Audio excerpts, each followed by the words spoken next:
வணக்கம். சுப்பிரமணியம். உங்களை யோகோ மணி சேனலுக்கு உங்களை அன்புடன் வரவேற்கிறேன். இன்றைக்கு ஆலய தரிசனத்தில் ராமநாதபுரம் மாவட்டம் பெருவயல் என்ற கிராமத்தில் ரணபலி முருகன் கோவில் இருக்குது. ரொம்ப விசேஷமான முருகன் கோவில். அந்த கோவிலை பற்றி விசேஷங்கள் என்ன செய்திகள்ன்றதை நம்ம தொடர்ந்து பார்க்கலாம். வாங்க போகலாம் உள்ள. வணக்கம். திருமதி சுப்பிரமணியம். வழக்கம் போல் கோபுர தரிசனம்.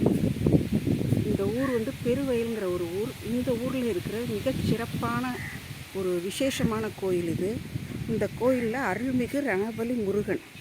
இந்த கோயில் பேரே ரணபலி முருகன் கோயில் தான். ஸோ இந்த கோயிலுக்குள்ளே தான் இப்போ போகிறோம். வாங்க உள்ளே போகலாம். பாருங்கள், ஸ்ரீ ரணபலி முருகன் கோயில்.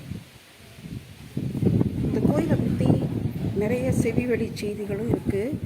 அதாவது ராமநாதபுரம் சமஸ்தானத்தில் இருந்த ஒரு மந்திரியோட கனவில் முருகன் சொன்னாராம், இந்த ஒரு குறிப்பிட்ட ஒரு இடத்துல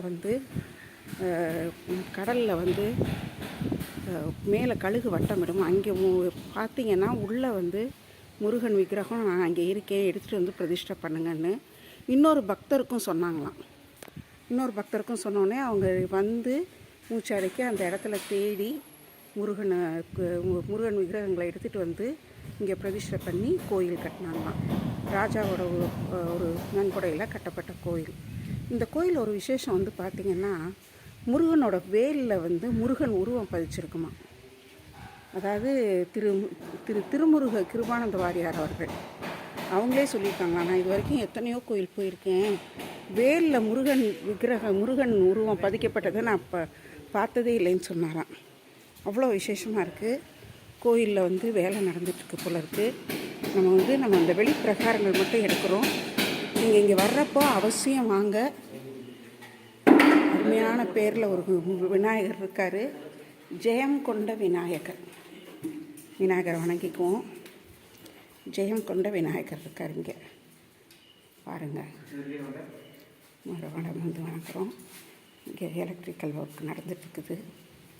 அவ்வளோ அழகாக இருக்குது பாருங்கள் கோயில். கோயிலுக்குள்ளே வந்தோடனே ஒரு மன அமைதி வருதுங்க. அது எத்தனை தான் வெளியில் நம்ம வெளியில் போகிறோம் அப்படி இப்படின்னாலும் அந்த கோயில் அப்படிங்கிற இடத்துக்குள்ளே வந்துட்டோம்னாலே நமக்கு கிடைக்கிற ஒரு மன அமைதியே ஒரு பெரிய விஷயம்.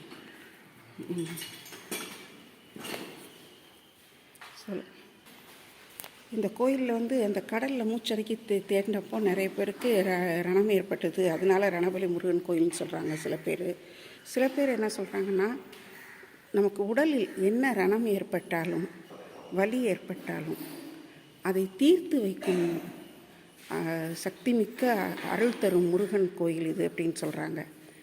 நம்ம கொடுக்குறது நம்ம எப்படியெல்லாம் நினைக்கிறோமோ அப்படிலாம் தானங்க கடவுள் நமக்கு அருள் புரிகிறார் இல்லையா. ஸோ இந்த இது தான் எனக்கு பிடிச்சிருக்கு.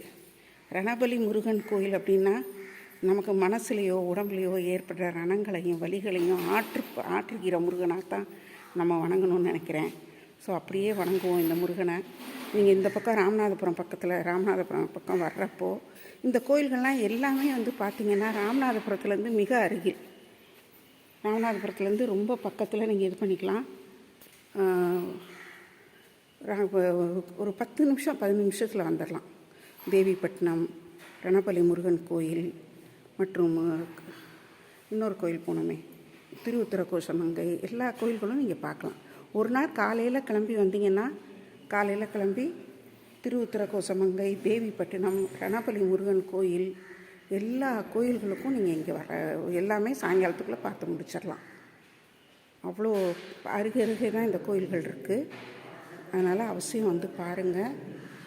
இங்கே ஒரு மயில் வாகனம் கூட இருக்குது பாருங்கள். இதெல்லாம் கோயில் திருவிழாக்கான வாகனங்கள் போல் இருக்குது.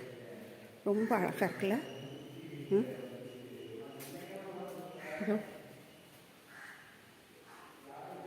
அழகாக இருக்குது, ரொம்ப நல்லா இருக்குது. கோயிலில் யானை வாகனம், மயில் வாகனம், இந்த பக்கம் மயில் வாகனம்னு நினைக்கிறேன். ஆமாம், மயில் வாகனம், கஜ வாகனம் அருமையாக இருக்குது. எல்லாத்துக்கும் அவசியம் இந்த பக்கம் வர்றப்போ ஒரு நாள் பயணம் இந்த எல்லா கோயில்களுமே நீங்கள் பார்த்துடலாம். அவசியம் பார்த்து முருகன் அருளை பெற்றுக்கொள்ளுங்கள். முருகன் அருள் முன்னிற்கும் எல்லோருக்கும் மன அமைதியும் நினச்ச நல்லதெல்லாம் நல்லபடியாக நடக்கணும்னு நாங்கள் இறைவனை வேண்டிக் கொள்கிறோம். இதோ கொடிமரம். எல்லோருமே இந்த கோயிலுக்கு வந்து முருகன் அருள் பெற்று செல்லுமாறு எல்லோருக்காகவும் நாங்களும் பிரார்த்தனை செய்து கொள்கிறோம். நன்றி, வணக்கம்.